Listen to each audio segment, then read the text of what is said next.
बिस्मिल्लाहिर्रहमानिर्रहीम। अस्सलामुअलैकुम स्टूडेंट। आज हमने बॉन्ड वैल्यूएशन का चैप्टर स्टार्ट करना है। तो सबसे पहले टेबल ऑफ कंटेंट में देखते हैं कि इस चैप्टर में हमने क्या क्या चीज़ें डिस्कस करनी है। तो टेबल ऑफ कंटेंट को अगर देखें तो सबसे पहले तो हम इंट्रोडक्शन ऑफ दिस चैप्टर, उसके बाद की फीचर ऑफ बॉन्ड्स और टाइप ऑफ बॉन्ड्स डिस्कस करेंगे, factor that affect the price of bond discuss करेंगे, और फिर दो न्यूमेरिकल पोर्शन है, market value of bond and yield to maturity. तो यील्ड ऑफ बॉन्ड जो है ये हम कैलकुलेट करेंगे। तो स्टार्ट करते हैं आज की वीडियो। इस वीडियो के अंदर हम इस चैप्टर का इंट्रोडक्शन से लेके factor affecting the bond valuation ये डिस्कस करेंगे। तो स्टार्ट करते हैं, व्हाट इज़ द बॉन्ड। तो बॉन्ड बेसिकली जो है एक डेट इंस्ट्रूमेंट है, ठीक है, जिस तरह यहाँ पर मेंशन भी किया है। व्हाट इज़ द बॉन्ड, कहता है bond is the debt instrument. Debt instrument क्या कहते हैं, देखें हमारे पास अगर हम बैलेंस शीट की साइड पे जाएं तो सोर्सेज ऑफ फाइनेंस के अंदर हम दो पोर्शन पढ़ते हैं कि कंपनी को जब कैपिटल या फाइनेंस की रिक्वायर, कंपनी को जब फाइनेंस चाहिए होता है तो उसके दो सोर्स होते हैं। एक सोर्स जो होता है वो कंपनी इक्विटी इशू कर सकती है। इक्विटी की फर्दर टाइप्स हैं, उसमें कॉमन शेयर्स भी हो सकते हैं, प्रेफर्ड शेयर्स भी हो सकते हैं। और सेकंड फाइनेंस का जो सोर्स होता है वो आपके पास क्या होता है, डेट होता है। डेट का मतलब है आप डेट क्या कर सकते हैं, किसी बैंक से लोन ले सकते हैं, या आप जनरल पब्लिक को बॉन्ड्स, जिनको हम सिंपल वर्ड में डिबेंचर भी कहते हैं, बॉन्ड इशू कर सकते हैं। तो बॉन्ड और डिबेंचर एक ही, अमेरिकन इसको बॉन्ड्स कहते हैं, ब्रिटिश इसको डिबेंचर कहते हैं। तो हमने बेसिकली ये पढ़ना है कि जो लॉन्ग टर्म फाइनेंस के लिए हम बॉन्ड्स इशू करते हैं उसकी कैलकुलेशन बेसिकली हमने इस चैप्टर में पढ़नी है। तो कहता है bond is the debt instrument that provide the predicted stream of the interest payment to investor while repaying the principal sum on the specified maturity date. A bond is legally binding arrangement between the borrower जिसने वो bond issue किया है, just like companies हो सकती हैं, governments हो सकती हैं, एंड लैंडर जिसने उसको परचेज किया। Specifies the principal amount of the loan और specifies the size and timing of the cash flow. तो ये दो इसके होते हैं पर्पस। मसलन आपको सिंपल सी एग्जांपल कि जब बॉन्ड इशू किया जाता है तो आप किसी स्पेसिफिक टाइम पीरियड के लिए, फॉर एग्जांपल आप 5 ईयर 10 ईयर के लिए इशू करते हैं, तो जितने भी साल होते हैं हर साल जिस होल्डर को, जिसके पास वो इंस्ट्रूमेंट होता है, उसको कंपनी क्या करेगी, इंटरेस्ट पे करेगी हर साल, ठीक है, हर साल इंटरेस्ट पे करेगी। और एट मैच्योरिटी अगर 10 साल है तो 10 साल के बाद उसकी प्रिंसिपल अमाउंट भी उसको वापस कर दी जाएगी। तो ये एक सिंपल टाइप ऑफ बॉन्ड है। अच्छा, अब इसके की फीचर्स देखें तो बॉन्ड में सबसे पहले तो पार वैल्यू जिस तरह शेयर प्राइस होता है, शेयर होता है किसी कंपनी की, तो उसकी भी पार वैल्यू होती है। पार वैल्यू हम फेस वैल्यू को भी कहते हैं, जो उसके ऊपर मेंशन किया होता है। जस्ट लाइक अगर आप कोई नोट लेते हैं किसी भी प्राइस का, मतलब 10 रुपए का या 50 रुपए का, तो उसके ऊपर मेंशन है 50, तो ये 50 उसकी फेस वैल्यू है, इसी को हम पार वैल्यू कहते हैं। तो जिस तरह शेयर्स की मोस्टली शेयर की पार वैल्यू हम 100 होती है, इसी तरह most of the time bonds की पार वैल्यू, जिसको हम फेस वैल्यू भी कहते हैं, 1000 होती है, विच पेड एट मैच्योरिटी। अब उसके बाद जितना भी हमने इंटरेस्ट पे करना होता है या एड में जितनी भी हमने कैलकुलेशन करनी होती है वो पार वैल्यू के ऊपर कैलकुलेट की जाती है। उसके बाद Köppen rate just like interest rate की तरह है, जिस तरह लोन बैंक से लोन लेते हैं तो उस पर इंटरेस्ट देते हैं, तो बॉन्ड के ऊपर जो इंटरेस्ट देते हैं उसको हम कोपन कहते हैं। तो कोपन रेट इंटरेस्ट रेट की तरह का ही चीज है। Started interest rate generally fixed paid by the issuer multiply by the par. इसको कैलकुलेट करने का बड़ा सिंपल फार्मूला है, हम par value of the bond को मल्टीप्लाई कर देते हैं कोपन रेट से, तो अमाउंट ऑफ इंटरेस्ट आ जाएगा। ये कोपन रेट, ये वो रेट है जिसको हम पार वैल्यू से मल्टीप्लाई करके इंटरेस्ट की अमाउंट निकालते हैं। मेच्योरिटी डेट से मुराद है कि कितनी देर के लिए आपने वो बॉन्ड इशू किया। वो बॉन्ड आप 5 साल के लिए इशू कर सकते हैं, 10 साल के लिए इशू कर सकते हैं। तो जितने टाइम पीरियड के लिए आप बॉन्ड इशू कर रहे हैं उसको हम मेच्योरिटी डेट कहते हैं। Date that bond finish and is paid off, कि वापस जब कर देगा। और date on which the principal amount of the bond become due and payable. उसके बाद यील्ड टू मेच्योरिटी, यील्ड कहते हैं हम इनकम को, कमाई को, रिटर्न को। टू मेच्योरिटी के मेच्योरिटी तक, मतलब परचेज करने से लेके रिटर्न देने तक, मेच्योरिटी डेट तक कितना पैसा इस बॉन्ड ने कमाया, that is called yield to maturity. Rate of return earn on the bond held until the maturity, कि परचेज से मैच्योरिटी डेट तक कितने पैसे इसने कमा कर दिए।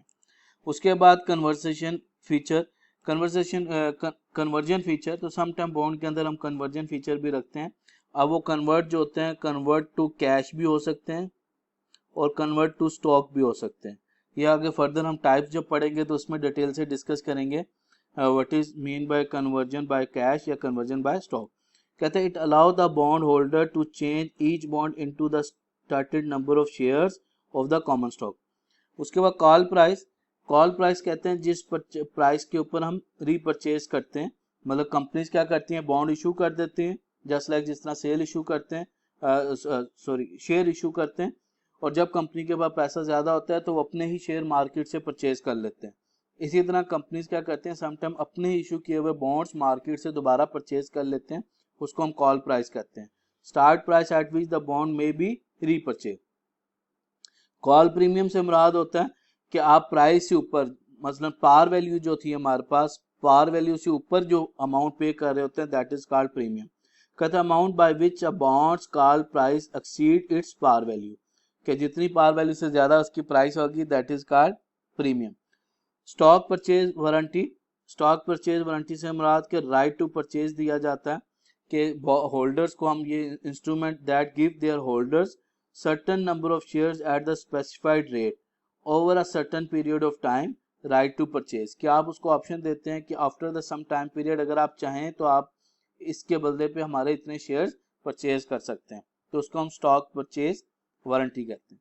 इसके बाद हम देखते हैं कुछ इसकी टाइप्स ऑफ द बॉन्ड्स, कितनी टाइप्स के बॉन्ड्स हैं जो मार्केट में इशू किए जाते हैं। तो ये काफ़ी सारी टाइप्स हैं, वन बाय वन स्टार्ट करते हैं। तो हम यहाँ से स्टार्ट करते हैं। Number 1 secured bond. Secured bond हम उन बॉन्ड्स को कहते हैं जिनके बैक एंड के ऊपर कोई नॉन करंट एसेट्स आपने वारंटी के तौर पर रखे होते हैं, जस्ट लाइक जिस तरह गवर्नमेंट ऑफ पाकिस्तान ने बॉन्ड इशू की है तो उसकी वारंटी के तौर पे आपने मॉर्गेज करवा दिया अपनी मोटरवे, ठीक है। तो इसी तरह कंपनी जो है अपने प्लांट मॉर्गेज करवा देती है गारंटी के तौर पे, या अपनी बिल्डिंग मॉर्गेज करवा देती है गारंटी के तौर पे, तो ऐसे बॉन्ड्स को हम सिक्योर्ड बॉन्ड कहते हैं। सेकंड आते हैं अनसिक्योर्ड बॉन्ड।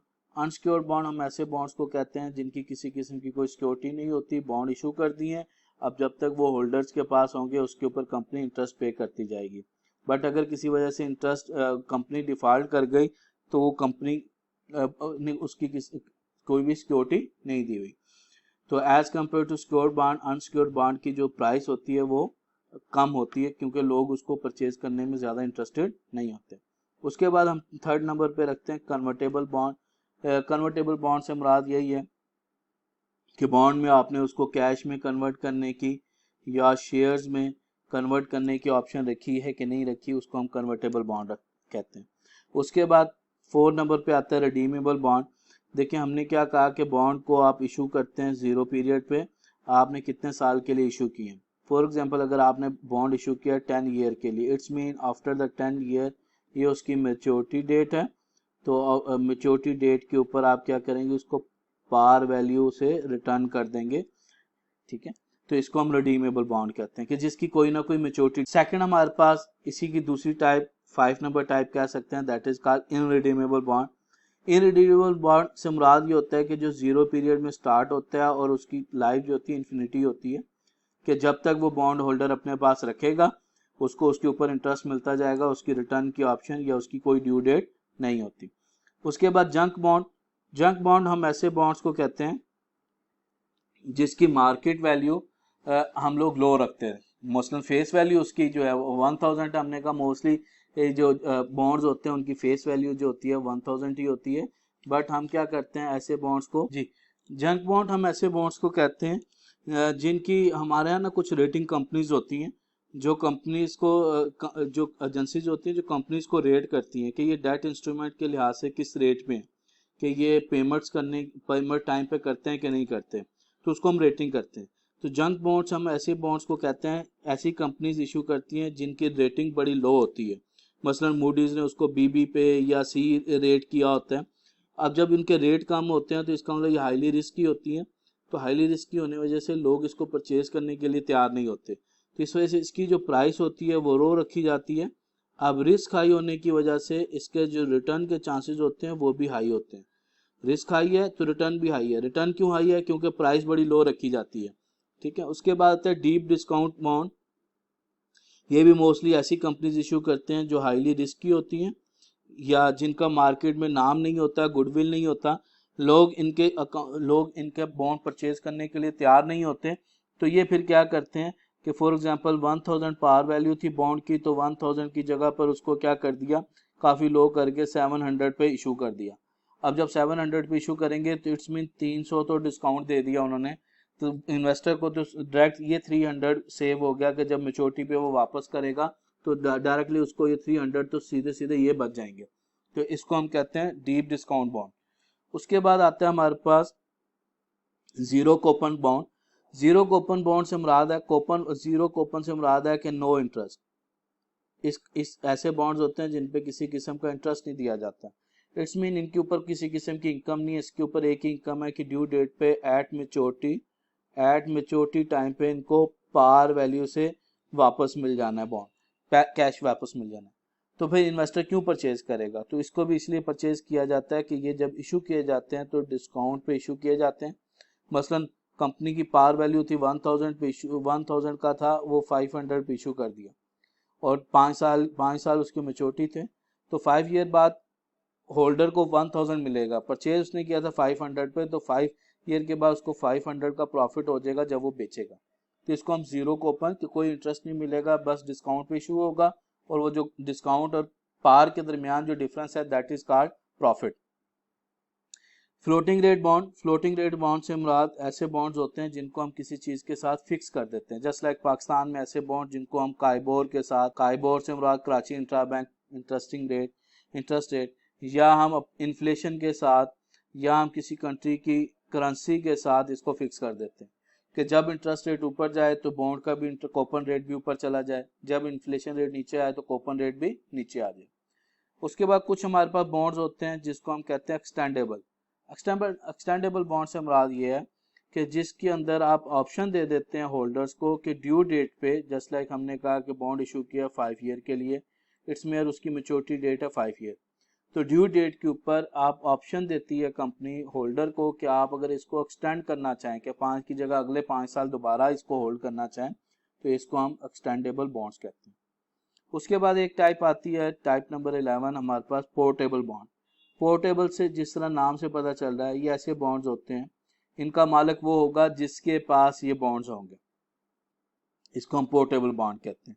तो ये इजीली मार्केट में फ्लुएंटली ये जो है सेल एंड परचेज हो जाते हैं। तो ये कुछ टाइप्स थी बॉन्ड्स की। इसके बाद हम कुछ इम्पैक्ट पढ़ते हैं, factor that affect the price of bond, कि जो ये प्राइसेस हम सेट करते हैं ये किस बेस पे सेट करते हैं। तो कुछ फैक्टर्स हैं, ठीक है, जो इसको अफेक्ट करते हैं। नंबर 1 सबसे पहले तो इंटरेस्ट रेट फैक्टर है। इंटरेस्ट रेट फैक्टर में ये है कि अगर इंटरेस्ट रेट हाई होगा तो बॉन्ड की प्राइस लो होगी। अब ये जो इंटरेस्ट रेट है, ये इंटरेस्ट रेट है जो बैंक पे कर रहा होता है। अगर आप बैंक में डिपॉजिट करवाते हैं तो वो जो पे करेगा तो उसको हम इंटरेस्ट रेट कहते हैं। प्राइस उसकी क्यों लो होगी?